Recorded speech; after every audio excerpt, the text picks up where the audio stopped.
This is for Year 12 Specialist 7D question 1M. In the numerator I've got e to the x, in the denominator I've got 1 minus e to the x. I'm going to make u equal to 1 minus e to the x, which means that du dx equals negative e to the x, which means du equals negative e to the x dx, and that's a substitution that I can make, except I don't have the negative, so I'm going to put the negative here and there. And that's what u equals. And when x equals negative 2, u equals 1 minus e to the negative 2. And when x equals negative 1, u equals 1 minus e to the negative 1. So, this is going to equal negative 2. 1 minus e to the negative 2, 1 minus e to the negative 1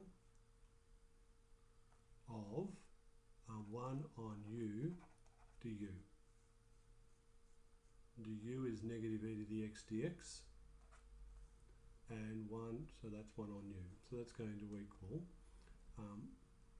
log base e of u.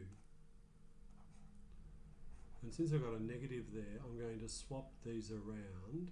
1 minus 1 on e squared at the top, 1 minus 1 on e at the bottom, because I've got rid of the negative by flipping my terminals around.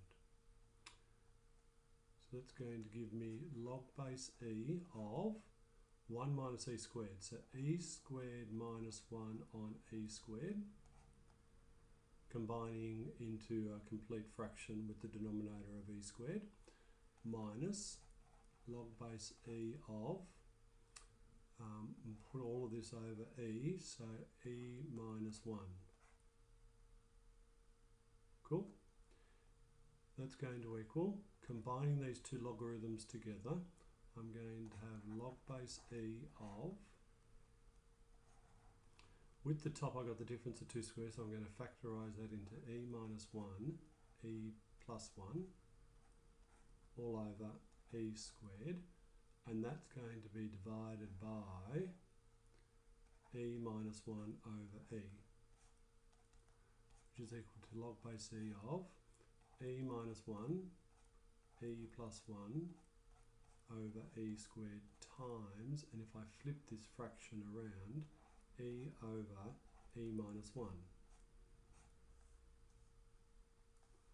The e goes into that e times, e minus 1 goes into e minus 1, which leaves me with an answer of log base e of e plus 1 over e.